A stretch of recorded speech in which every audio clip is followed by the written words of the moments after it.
right, welcome everybody. Welcome to the show. I'm here with my colleague, Mr. Jake Sadler in North Carolina, Asheville, North Carolina, and he's sporting a hoodie today, which I really like. So, how you doing today, Jake? I'm doing great. I'm feeling especially comfortable because I'm wearing a hoodie. So, yeah, I love it. I love it. yeah, it reflects my way of being. It relates to what we're going to talk about today, which is financial security and feel. Whoa, whoa, whoa, whoa, whoa, I'm whoa, whoa. jumping in. I was just going to go there. I was going to say you might feel secure in your being, which relates to our topic today, which is financial security.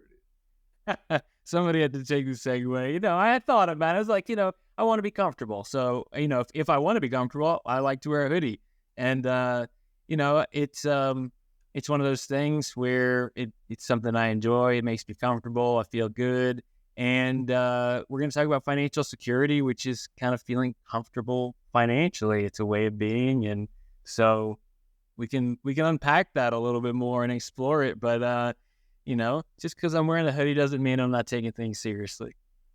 No, I like it. I like it. The world's changed quite a bit, and especially over the last 3 years, which are comfort level in terms of how we're seeing and interacting with people, and so I like it. For sure. So let's start from the top.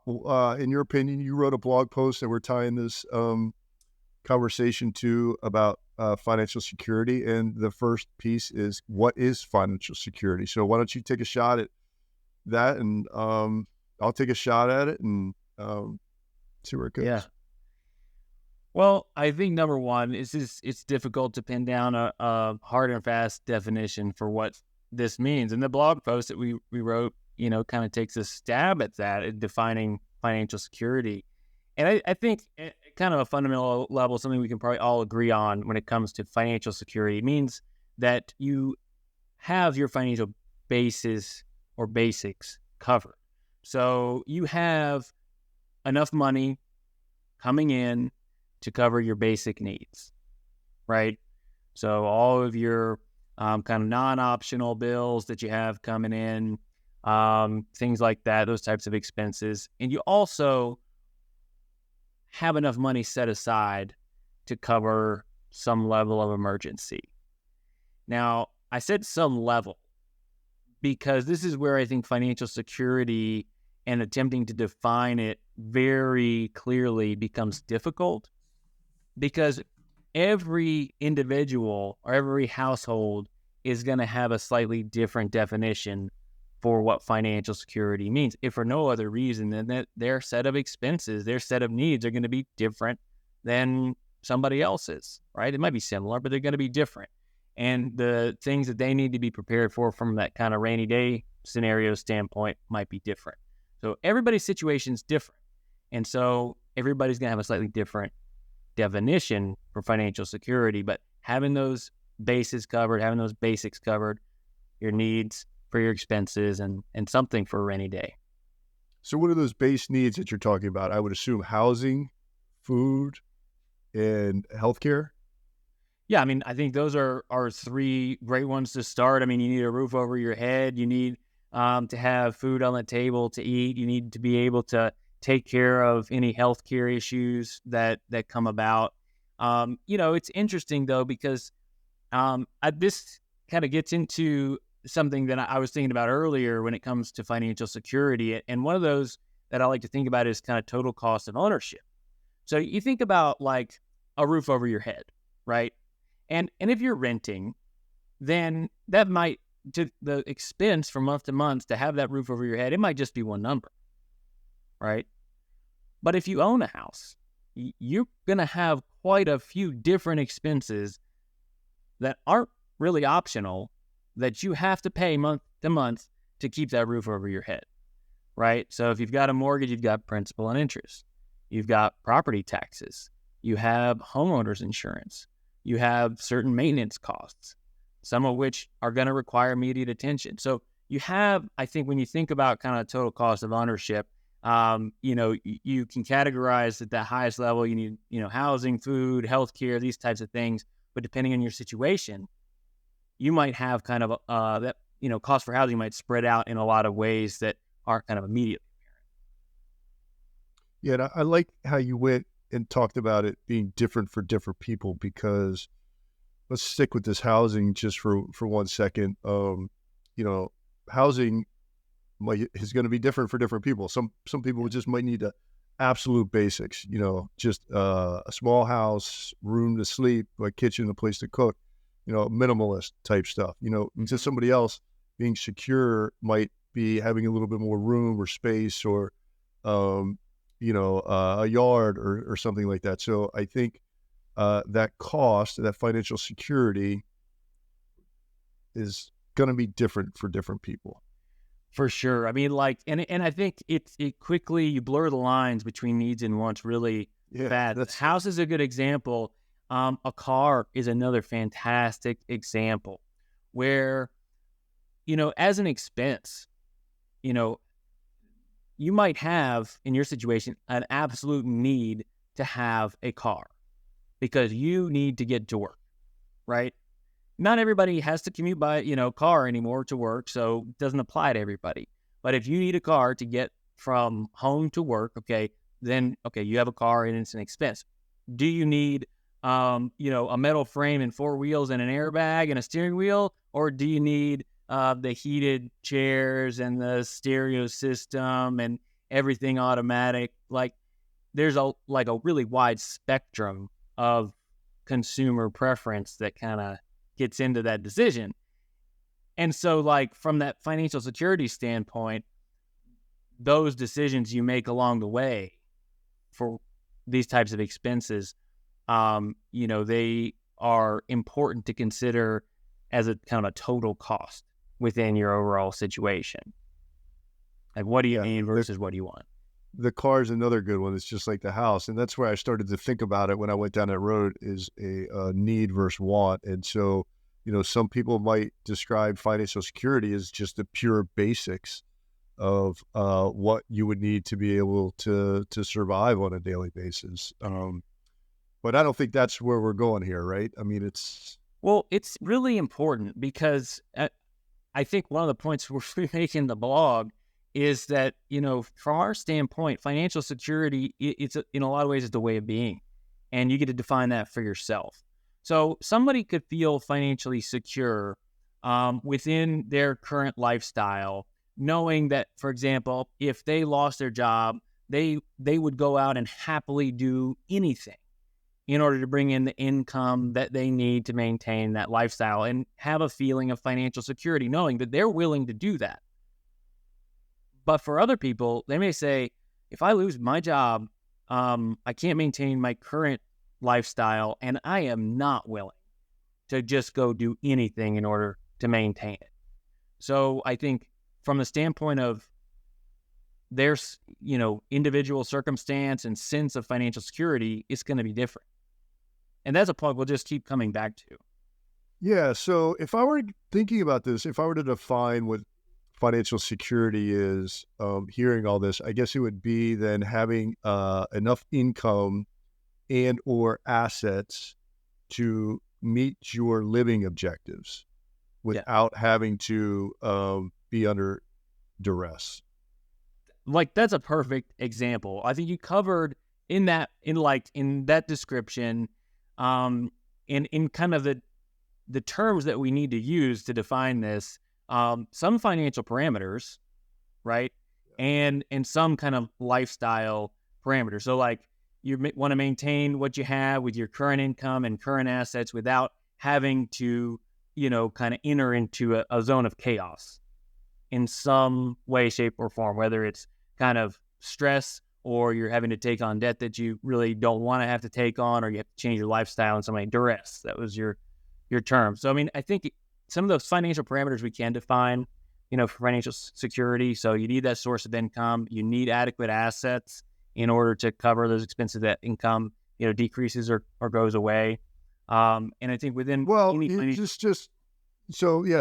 think about that for just 1 second. So in order to have financial security, you need either an income source that is extremely reliable, or enough assets to be able to produce income or spend to be able to meet those needs. Or I guess you could go with a combination of both, some sort of income and assets to be able to meet your living needs.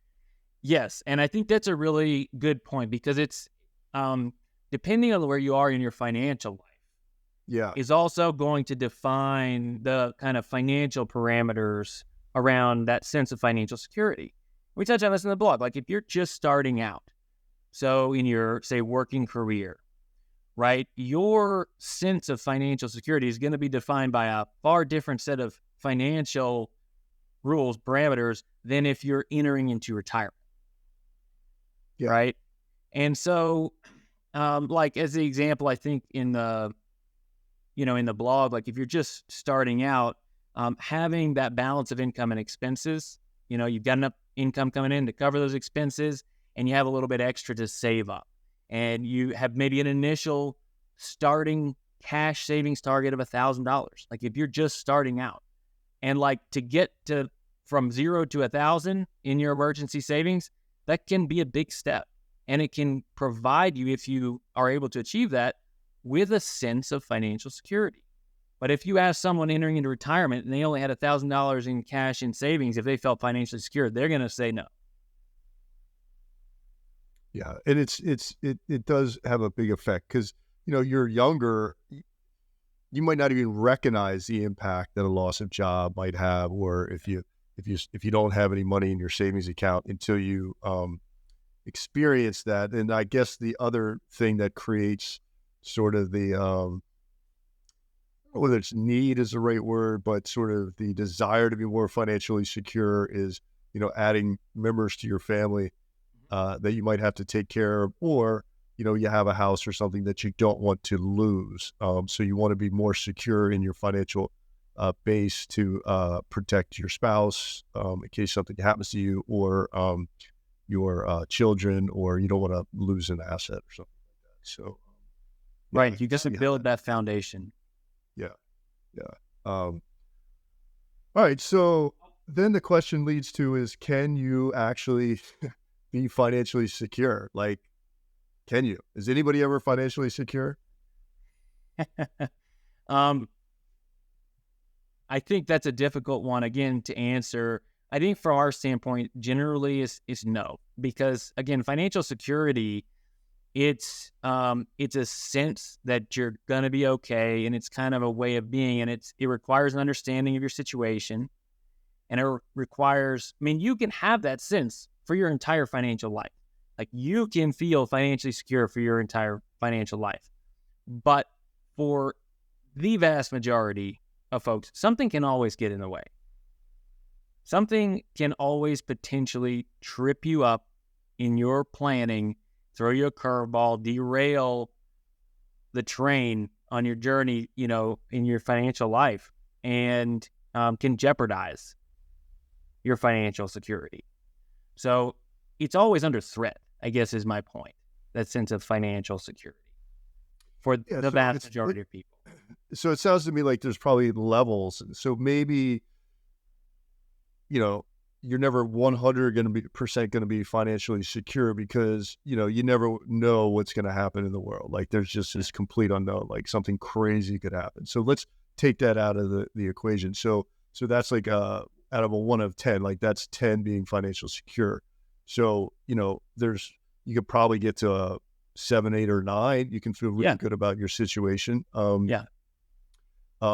then like as you hit that retirement age, there's probably a level where if you don't have enough, or you don't have enough income sources to maintain your standard of living, then you're at sort of this lower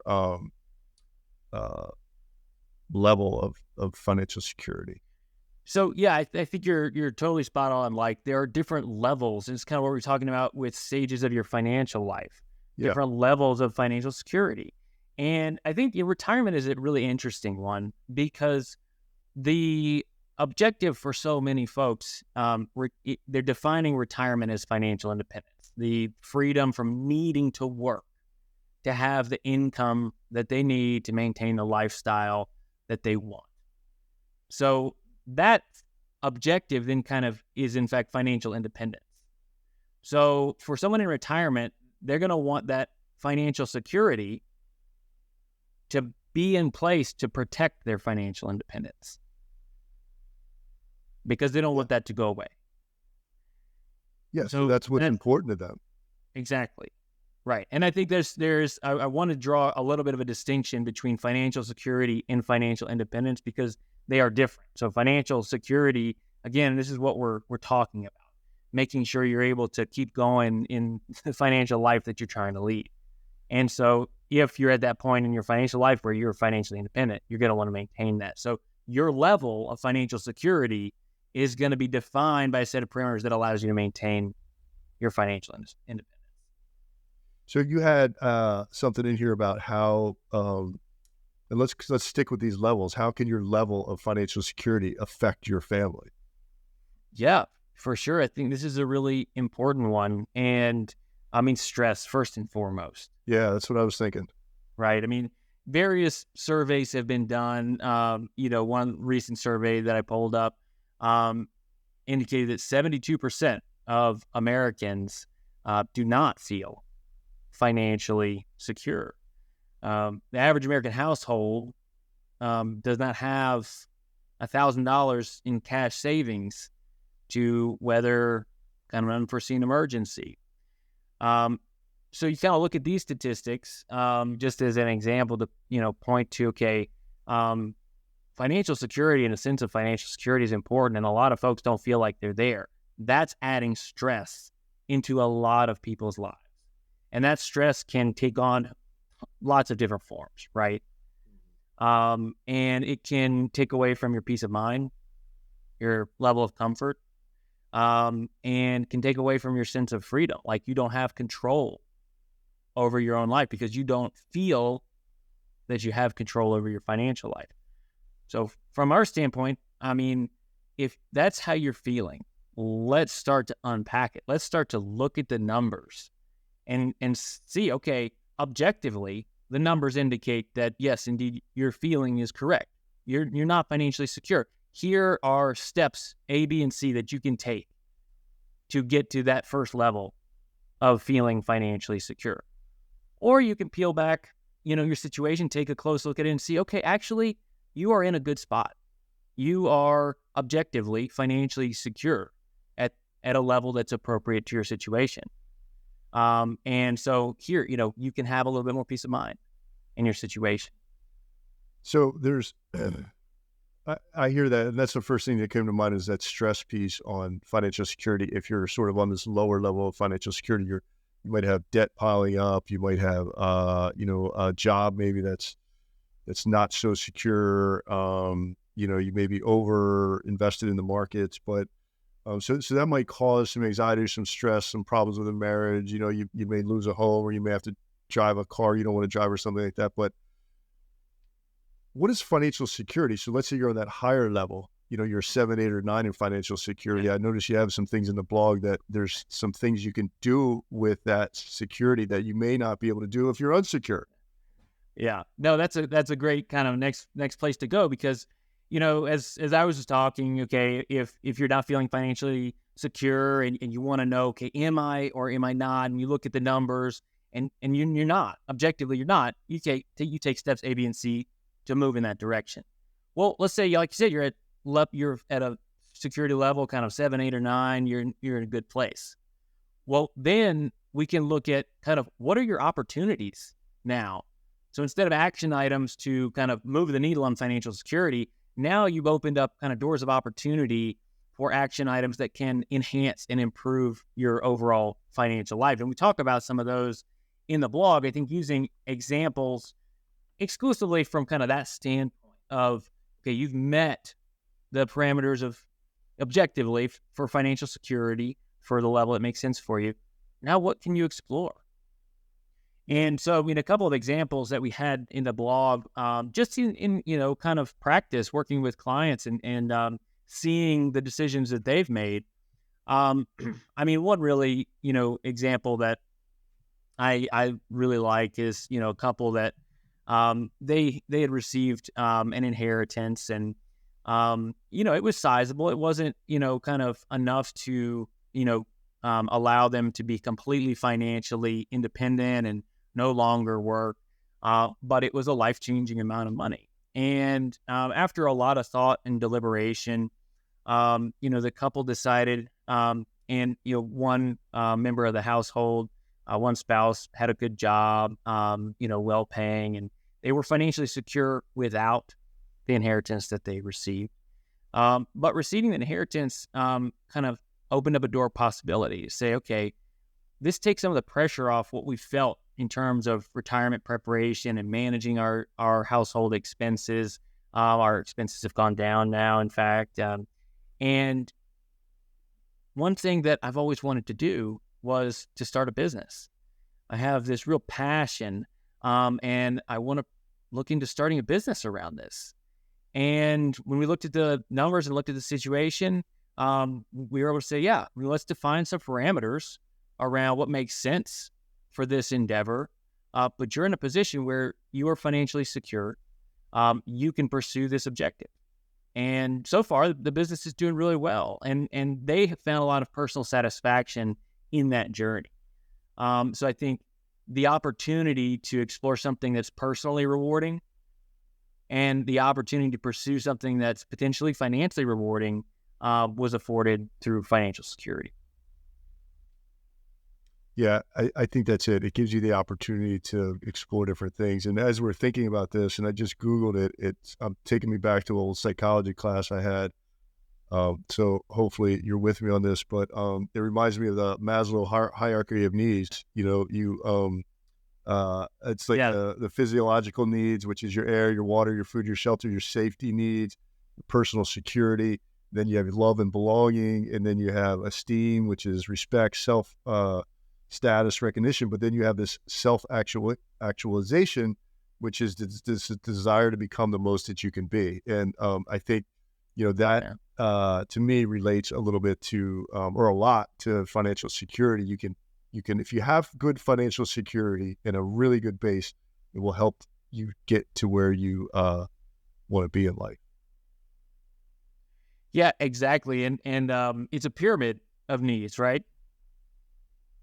That's how it's described. Pyramid. Yes, exactly. Yeah.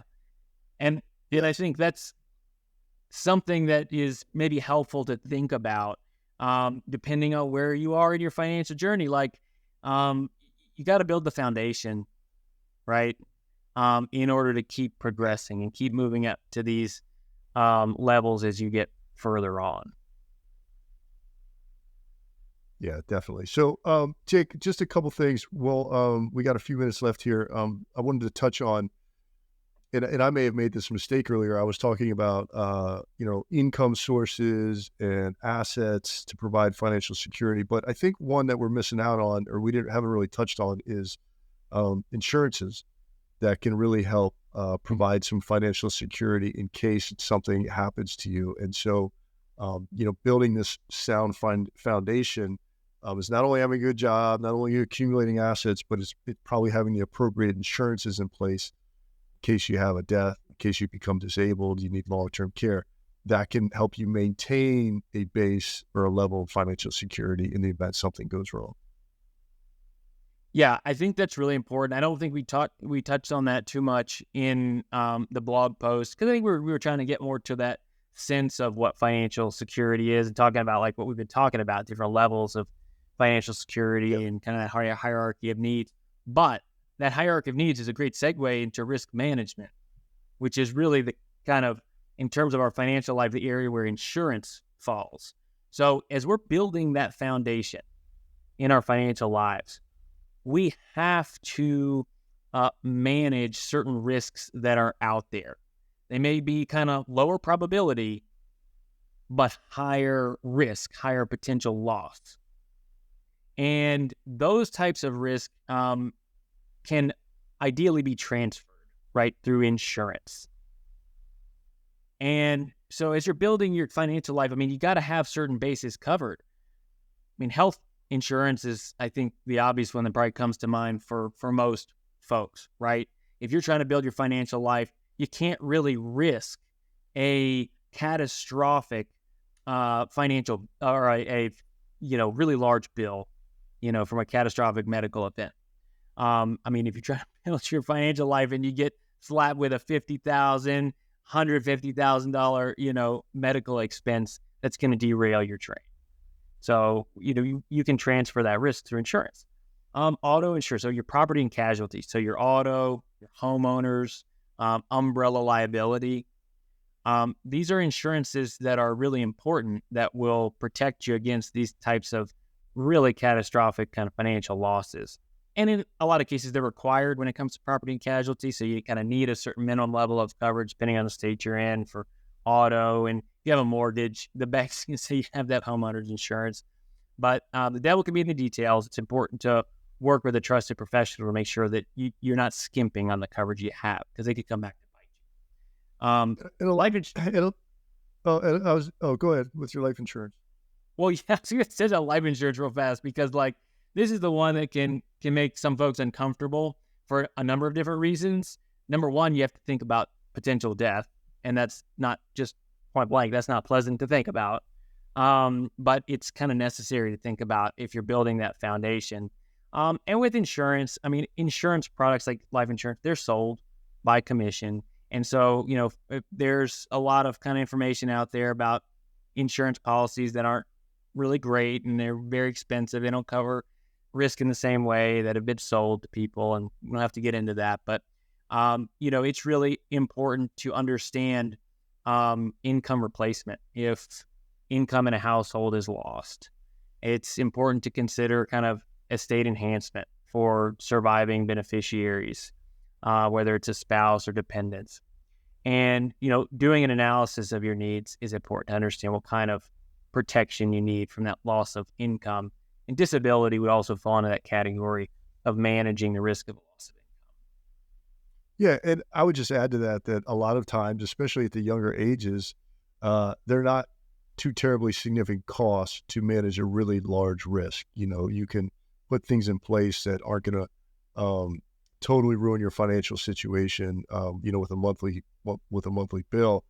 But if one of those things does happen to happen, it will destroy your financial situation and potentially your family. So insurances, we don't sell insurances, and we're not pushing insurances, but they're an extremely important part of a financial plan and having that financial security. So don't overlook that. I didn't want to miss that as part of our conversation. Yeah. And I mean, we don't sell it, but we will pound the table. And if there is a risk that should be transferred through insurance that's not, we're going to pound the table and make some noise that this should happen. Because again, you got to build that, you got to have that foundation in place. Absolutely. Well, Jake, I got to tell you, I think we did a pretty good job of covering this topic, and we did it under a half hour. So I'm pretty impressed. I'm going to have to go back and rewatch it and get that definition that I used earlier. I think we had some good nuggets. Some good points. So we're listening to us patting ourselves on the back. We didn't take too many tangents. So maybe we're getting a little bit better at these things. For all of you out there, if you happen to get to this point, please send us a message and let us know if there's any other topics that you want to hear about. And, obviously feedback is good. So thank you so much for joining us. Jake, go enjoy the rest of your day in a relaxing and comfortable manner.